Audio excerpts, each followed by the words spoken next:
ఈ video click చేసిన వాళ్ళకి నా ధన్యవాదములు. ప్రతి ఒక్కళ్ళు చివరి వరకు ఈ వీడియోని చూడండి. ఇక వీడియోని ప్రారంభిద్దాం. ఈనాటి ఈ లోతైన విశ్లేషణకు స్వాగతం. ఈరోజు మనం ఒక అద్భుతమైన, అలాగే కాస్త గుండెను పిండేసే ఇతిహాస వీరుని కథ గురించి మాట్లాడుకోబోతున్నాం. ఆయనే అజేయుడైన భీష్మ పితామహుడు. నిజానికి ఆయన ఒక అసాధారణ యోధుడు, కానీ తన సొంత ప్రతిజ్ఞలనే సంకెళ్లుగా మార్చుకొని వాటిలోనే బందీ అయిన ఒక గొప్ప వీరుని సంక్లిష్టమైన కథ ఇది. సరే, ఇక ఏమాత్రం ఆలస్యం చేయకుండా అసలు విషయంలోకి వెళ్ళిపోదాం. ఒక్కసారి ఊహించుకోండి, కురుక్షేత్ర సంగ్రామం.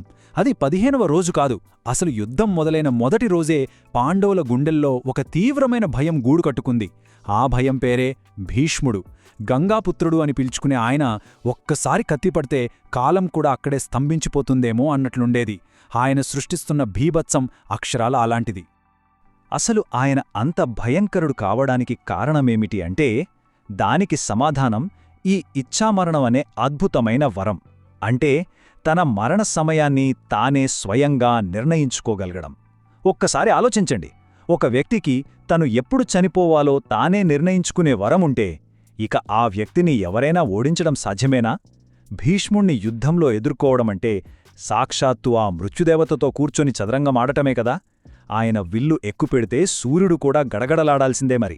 ఇప్పుడు ఇక్కడే మనం గమనించాల్సిన అత్యంత ఆసక్తికరమైన ట్విస్ట్ ఒకటుంది. భీష్ముని జీవితంలో ఒక పెద్ద వైరుధ్యం కనిపిస్తుంది. బయటి ప్రపంచానికి ఆయన మృత్యువినే శాసించే ఒక అజేయమైన శక్తి, ఎవరికి తలవంచని ప్రళయభయంకరుడు. కాని ఆయన అంతర్గత స్థితి మాత్రం పూర్తిగా వేరు. లోపల ఆయన ఒక నిస్సహాయుడైన వృద్ధుడు, తన స్వయంకృత ప్రతిజ్ఞల చెరలో బందీ అయిన ఒక మానసిక ఖైదీ. పైకి కనిపించే ఆ పరాక్రమానికి లోపల అనుభవిస్తున్న ఆ మానసిక సంఘర్షణకు ఎక్కడా పొంతన ఉండదు. తన తండ్రి సంతోషం కోసం పాపం యవ్వనంలోనే రాజ్యాన్ని, వైవాహిక జీవితాన్ని చిరునవ్వుతో త్యాగం చేసిన మహోన్నతుడాయన. కాని విచిత్రమేమిటంటే, అదే గొప్ప త్యాగం ఆయనకు జీవితకాలం పాటు ఒక గొలుసులా, ఒక బంధనంలా మారిపోయింది. ఒక పక్క ధర్మం ఏమిటో ఆయనకు అక్షరాలా తెలుసు, కానీ ఆగండి, ఇంతవరకు వీడియో చూసినందుకు చాలా ధన్యవాదములు. మీకేమన్నా ఎటువంటి డౌట్లు ఉంటే ఆ డౌట్ని కింద కామెంట్లో మీరు పొందపరచండి. నేను ప్రతి దానికి రిప్లై ఇస్తాను. ఇక మిగతా వీడియోని కంటిన్యూ చేద్దాం. ఆ ధర్మాన్ని పక్కన పెట్టి అధర్మానికి కట్టుబడి పోరాడాల్సిన దయనీయ స్థితి ఆయనది. నేను ధర్మం పక్షాన ఉండాలా, లేక నా మాట పక్షాన ఉండాలా అని ప్రతిక్షణం ఆయన లోలోపల ఎంతగా నలిగిపోయారో మనం అర్థం చేసుకోవచ్చు. సరే, ఇప్పుడు ఈ కథ ఎలా మలుపులు తిరిగిందో చూద్దాం. అంబ అనే రాజకుమారి వివాదం కారణంగా భీష్ముని జీవితంలో ఒక అగ్ని పరీక్ష ఎదురైంది. ఆమెను వివాహం చేసుకోమని సాక్షాత్తు తన గురువైన పరశురాముడు ఆదేశిస్తాడు. కాని తన అచంచలమైన ప్రతిజ్ఞకు కట్టుబడిన భీష్ముడు గురుమాటను కాదంటాడు. ఫలితంగా గురు శిష్యుల మధ్య ఒక భయంకరమైన మహాసంగ్రామం మొదలవుతుంది. ఇది కేవలం ఇద్దరి మధ్య యుద్ధం కాదు, ఒక ఉన్నతమైన అధికారాన్ని ధిక్కరించిన ఒక అచంచలమైన మానవ సంకల్పానికి ఇది అసలైన పరీక్ష. ఇక్కడ ఒక విషయం గుర్తుంచుకోవాలి. ఈ పోరాటం ఏదో సాధారణమైనది కానే కాదు. ఎందుకంటే పరశురాముడు కేవలం విద్యాబుద్ధులు నేర్పిన ఒక సాధారణ గురువు మాత్రమే కాదు కదా. ఆయన క్షత్రియ కులాన్ని ఏకంగా 21 సార్లు ఈ భూమిపై నుండి నిర్మూలించిన సాక్షాత్తు అవతార పురుషుడు. అటువంటి ప్రళయ భయంకరుడైన అవతారమూర్తితో ఒక సాధారణ మానవుడైన భీష్ముడు తలపడాల్సి రావడం మామూలు విషయం కాదు. ఇక ఇది వింటే ఎవరైనా ఆశ్చర్యపోవాల్సిందే. పరశురాముడిలాంటి గొప్ప అవతారమూర్తితో ఏకబిగిన, ఆశ్చర్యకరంగా 23 రోజులపాటు సమానంగా పోరాడారు భీష్ముడు. ఒక్కసారి ఊహించండి, ఒక మనిషికి ఎంతటి పట్టుదల, ఎంతటి మొండి ధైర్యముంటే ఇది సాధ్యమవుతుంది. ఇది కేవలం ఒక యుద్ధం కాదు, తన మాట మీద నిలబడాలన్న ఒక అసాధారణమైన మొండితనం. చివరికేమైంది? ఆ మహావినాశనాన్ని ఆపడానికి సాక్షాత్ దేవతలే కల్పించుకుని ఆ యుద్ధాన్ని ఆపాల్సి వచ్చింది. నిజం చెప్పాలంటే భౌతికంగా ఈ యుద్ధంలో ఎవరూ గెలవలేదు. కాని పరశురాముడు స్వయంగా ఎంతో గౌరవంతో నీవు నన్ను మించిన యోధుడివి అని భీష్ముడిని మెచ్చుకున్నారు. అంటే అత్యున్నత అధికారశక్తి ముందు కూడా భీష్ముని కఠినమైన మానవ సంకల్పం, ఆయన ప్రతిజ్ఞ ఎటువంటి మచ్చా లేకుండా అలాగే చెక్కుచెదరకుండా నిలబడింది. అయితే ఈ ఘట్టం ద్వారా ప్రకృతి మనకు ఒక సూక్ష్మమైన, లోతైన పాఠాన్ని చెబుతోంది. ఆయుధాలతోనో లేదా ఆగండి, ఇంతవరకు వీడియో చూసినందుకు చాలా ధన్యవాదములు.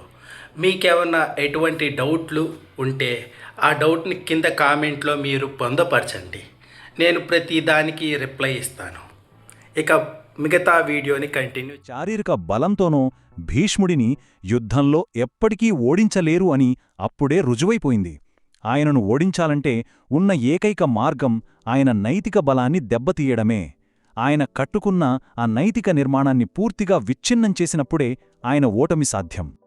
ఇప్పుడు మనం అమాంతం కురుక్షేత్ర మహాసంగ్రామంలోకి అడుగుపెడతాం.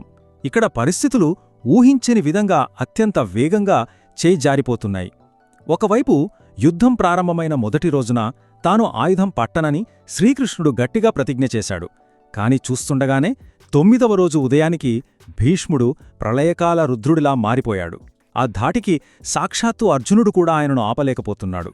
సర్వనాశనం కళ్లముందే కనిపిస్తోంది. సరిగ్గా ఆ మధ్యాహ్నం ఒక ఉత్కంఠభరితమైన పరిణామం జరిగింది. భీష్ముడి మారణహోమాన్ని ఆపడం కోసం ఇంకా లాభం లేదనుకుని సాక్షాత్తు ఆ భగవంతుడే తన ప్రతిజ్ఞను పక్కన పెట్టాడు. అవును, శ్రీకృష్ణుడు తాను తీసుకున్న నియమాన్ని తానే ఉల్లంఘించి పక్కనే ఉన్న ఒక రథచక్రాన్ని ఆయుధంగా తీసుకుని భీష్ముడిని సంహరించడానికి ఉరికాడు. కేవలం ధర్మాన్ని రక్షించడం అనే ఒకే ఒక్క ఉద్దేశ్యంతో దైవం తన మాటకు తానే వ్యతిరేకంగా వెళ్లిన అత్యంత అద్భుత ఘట్టమిది. అయితే ఇక్కడ అందర్నీ ఆశ్చర్యపరిచే విషయం మరొకటుంది. కృష్ణుడు అలా కోపంతో దూసుకొస్తుంటే భీష్ముడు ఏమాత్రం భయపడలేదు. పైగా ఎంతో సంతోషంతో తన ఆయుధాలను కిందపడేశాడు. చేతులు జోడించి, రా కృష్ణ, నీ చేతిలో మరణించడం కంటే నాకు కావాల్సిందేముంది అని ఎంతో ప్రశాంతంగా నిలబడ్డాడు. ఇదొక యోధుడి విజయం కాదు సుమా, ఒక భక్తుడు పూర్తి శరణాగతి. ఆ దేవుడితోనే తన మాటను తప్పించేలా చేసిన ఏకైక వీరుడు భీష్ముడు మాత్రమే.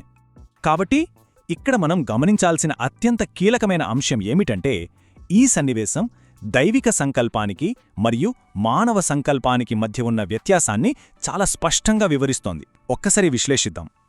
దైవిక సంకల్పమైన కృష్ణుడు లోక కళ్యాణం కోసం, ధర్మస్థాపన కోసం తన ప్రతిజ్ఞను వెనక్కి తీసుకుని నిందలు పడటానికైనా సిద్ధమయ్యాడు. అంటే దైవిక సంకల్పం ఎప్పుడూ పరిస్థితులకు అనుగుణంగా ధర్మాన్ని రక్షించడానికి మారుతోంది. కానీ భీష్ముని మానవ సంకల్పం అలా కాదు. అది అధర్మానికి మద్దతిస్తున్నప్పటికీ తన వ్యక్తిగత ప్రతిజ్ఞకు, తన అహానికి కట్టుబడి ఒక బండరాయిలా చాలా కఠినంగా ఉండిపోయింది.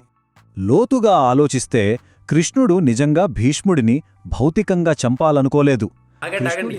ఇంతవరకు వీడియో చూసినందుకు చాలా ధన్యవాదములు. మీకేమన్నా ఎటువంటి డౌట్లు ఉంటే ఆ డౌట్ని కింద కామెంట్లో మీరు పొందపరచండి. నేను ప్రతి దానికి రిప్లై ఇస్తాను.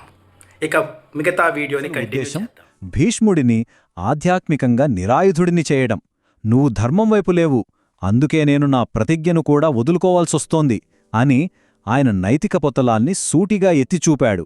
భౌతికంగా ఆ క్షణంలో భీష్ముడు ప్రాణాలతో ఉన్నా లోలోపల ఒక ఘోరమైన నైతిక పరాజయాన్ని అనుభవించాడు. తాను ఎంతగానో ప్రేమిస్తున్న పాండవులనే చంపాల్సి రావడం ఆయనకు ప్రతిరోజూ నరకంలాంటి అనుభవాన్నే ఇచ్చింది. ఇదంతా విన్న తర్వాత మన మనసులో ఒక లోతైన ప్రశ్న మెదులుతుంది కదూ. ఒక వ్యక్తి తానిచ్చిన మాటకు కట్టుబడి ఉండటమనేది పైకి చూడటానికి చాలా గొప్ప విషయంగానే అనిపిస్తోంది. కాని ఆ మాట అధర్మానికి లేదా ఒక తప్పుకు మద్దతిస్తున్నప్పుడు కూడా దానికి గుడ్డిగా కట్టుబడి ఉండటం నిజంగా గొప్ప విషయమేనా? అసలైన కర్తవ్యమంటే ప్రతిజ్ఞను పట్టుకుని వేలాడటమా, లేక అవసరమైనప్పుడు ఆ ప్రతిజ్ఞను వదిలేసి ధర్మం వైపు నిలబడటమా? దైవిక సంకల్పానికి, మానవ సంకల్పానికి మధ్యున్న ఈ సంఘర్షణలో నిజమైన గెలుపు ఎవరిదో మనందరం ఆలోచించాల్సిన అద్భుతమైన సత్యమిది. సరే, ఈనాటి మన విశ్లేషణను ఇక్కడితో ముగిద్దాం. ఆగండి, వెళ్ళిపోకండి. ఇంతవరకు వీడియో చూశారు కదా, మీరు ఏమర్థం చేసుకున్నారో ఒక మాటలో కామెంట్ సెక్షన్లో రాయండి. నేను తిరిగి దానికి రిప్లై ఇస్తాను. ఇక సెలవు, తర్వాత వీడియోలో కలుసుకుందాం.